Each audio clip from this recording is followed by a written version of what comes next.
الحمدللہ رب العالمین والصلاة والسلام علی سید الانبیاء والمرسلین اما بعد فاعوذ باللہ من الشیطان الرجیم بسم اللہ الرحمن الرحیم. پڑھیے صلاۃ والسلام علیک یا رسول اللہ وعلی آلک واصحابک یا حبیب اللہ.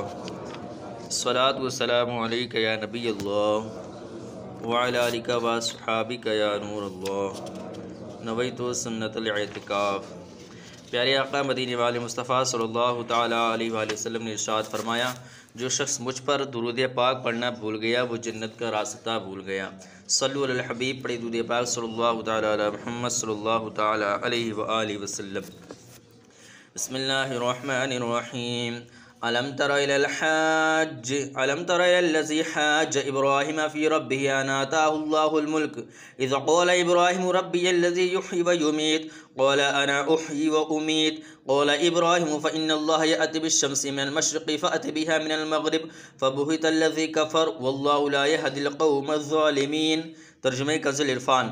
اے حبیب، کیا تم نے اس کو نہ دیکھا تھا جس نے ابراہیم سے اس کے رب کے بارے میں اس پر جھگڑا کیا کہ اللہ نے اسے بادشاہی دی ہے؟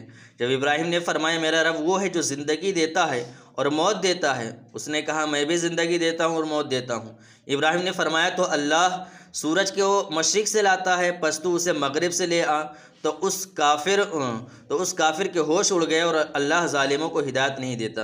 حاج ابراہیم فی ربہ. ابراہیم سے اس کے رب کے بارے میں جھگڑا کیا. گزشتہ آیت میں نور اور تاریکی والوں کا بیان ہوا تھا، اب انہی کی مثال بیان کی جا رہی ہے. نور والوں کے پیشوا سیدنا ابراہیم علیہ السلام تھے اور تاریکی والوں کا پیشوا نمرود تھا. نمرود کو اللہ تعالیٰ نے عظیم سلطنت عطا فرمائی تھی، لیکن اس نے اس پر شکر و طاعت کی بجائے تکبر اور غرور اور سرکشی کا راستہ اختیار کیا، حتیٰ کہ اپنی ربوبیت یعنی رب ہونے کا دعویٰ کرنے لگا. سب سے پہلے سر پر تاج رکھنے والا یہی نمرود بادشاہ تھا. حضرت ابراہیم علیہ السلام اور نمرود. جب حضرت ابراہیم علیہ السلام نے آگ میں ڈالے جانے سے پہلے یا بعد اسے توحید کی دعوت دی تو نمرود کہنے لگا کہ تمہارا رب کون ہے جس کی طرف تم ہمیں بلاتے ہو؟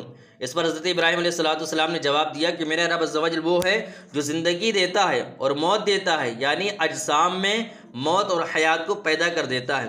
خدا کو نہ پہچاننے والے کے لیے یہ بہترین رہنمائی تھی اور اس میں بتایا گیا تھا کہ خود تیری زندگی اس کے وجود کی گواہ ہے کہ تو ایک بے جان نطفہ تھا جسے اس کریم نے انسانی صورت دی اور حیات عطا فرمائی.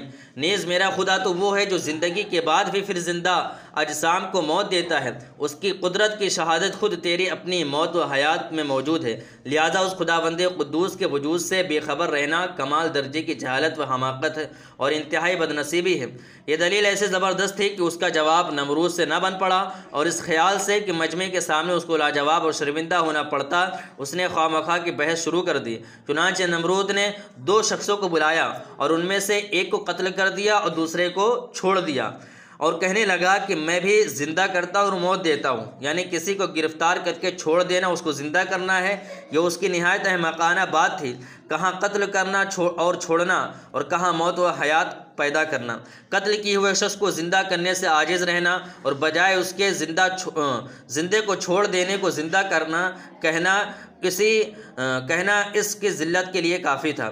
عقل و شعور رکھنے والوں پر اسی سے ظاہر ہو گیا کہ جو دلیل و حجت حضرت ابراہیم علیہ السلام نے قائم فرمائی وہ ہر شک و شبہ کو کاٹ دینے والی ہے اور اس کا جواب ممکن نہیں. لیکن چونکہ نمرود نے شرم مٹانے کے لیے کچھ نہ کچھ جواب دے ہی دیا تھا، اگرچہ وہ سراسر باطل تھا، لہٰذا حضرت ابراہیم علیہ السلام نے اس پر مناظرانہ گرفت فرمائی کہ موت و حیات کا پیدا کرنا تو تیری قدرت میں نہیں ہے. اے ربوبیت کے جھوٹے دعوے دار، تو اس سے آسان کام ہی کر کے دکھا دے، وہ یہ کہ ایک متحرک جسم کی حرکت کو بدل دے، یعنی سورج جو مشرق سے طلوع ہوتا ہے اسے مغرب سے طلوع کر دے. یہ سن کر نمرود ہکا بکا رہ گیا اور کوئی جواب اس سے نہ بن سکا.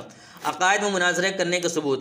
اس آیت سے عقائد میں مناظرہ کرنے کا ثبوت ہوتا ہے اور یہ سنت انبیاء کرام علیہ السلام سے ہے. اکثر انبیاء کرام علیہ السلام نے اپنی قوم کے منکرین سے مناظرہ فرمایا ہے، بلکہ خود پیارے آقا علیہ السلام نے بھی نجران کے عیسائیوں سے مناظرہ کیا ہے. لہٰذا مناظرہ کرنا برا نہیں ہے بلکہ سنت انبیاء ہے. البتہ اس میں جو تکبر و سرکشی اور حق کو قبول نہ کرنے کا پہلو داخل ہو گیا ہے وہ برا ہے، اور علماء کرام میں سے جنہوں نے اس کی مذمت بیان کی ہے وہ اسی صورت سے متعلق ہے. چنانچہ امام غزالی رحمۃ اللہ تعالی اپنے مشہور کتاب احیاء العلوم میں مناظرے کے بارے میں اسی طرح کی چند اہم باتیں سمجھاتے ہوئے ارشاد فرماتے ہیں: جو مناظرہ غلبہ حاصل کرنے، دوسروں کو لاجواب کر دینے، اپنے فضل و شرف کو ظاہر کرنے، لوگوں کے سامنے منہ کھول کھول کر باتیں کرنے، فخر و تکبر نیز دوسروں کو ذلیل و رسوا کرنے کی غرض سے ہو، وہ اللہ تعالیٰ کے نزدیک تمام برے عادات کا منبع ہے اور اللہ تعالیٰ کے دشمن شیطان کے نزدیک قابل تعریف ہے۔ باطنی برائیوں مثلا تکبر، خود پسندی، حسد، بغض اور پاک باز بننے اور حب جاہ وغیرہ کے ساتھ مناظرے کو وہی نسبت ہے جو شراب کو ظاہری برائیوں مثلا زنا، الزام تراشی، قتل اور چوری وغیرہ کے ساتھ ہے۔ اور جس طرح وہ شخص جسے شراب نوشی اور بے حیائی کے باقی کاموں کا اختیار دیا جائے تو وہ شراب نوشی کو معمولی سمجھ کر اختیار کرتا ہے، پھر وہ نشے کی حالت میں باقی بے حیائیوں کا بھی مرتکب ہو جاتا ہے۔ اسی طرح جس آدمی پر دوسروں کو نیچا دکھانے اور مناظرہ میں غالب آنے کی خواہش غالب ہو اور وہ جاہ و مرتبے کا طالب ہو تو معلوم ہوتا ہے کہ اس کے دل میں تمام خباثتیں پوشیدہ ہیں اور یہ تمام مذموم اخلاق اس میں ہیجان پیدا کرتے ہیں۔ صلو علی الحبیب صلی اللہ تعالی علی محمد۔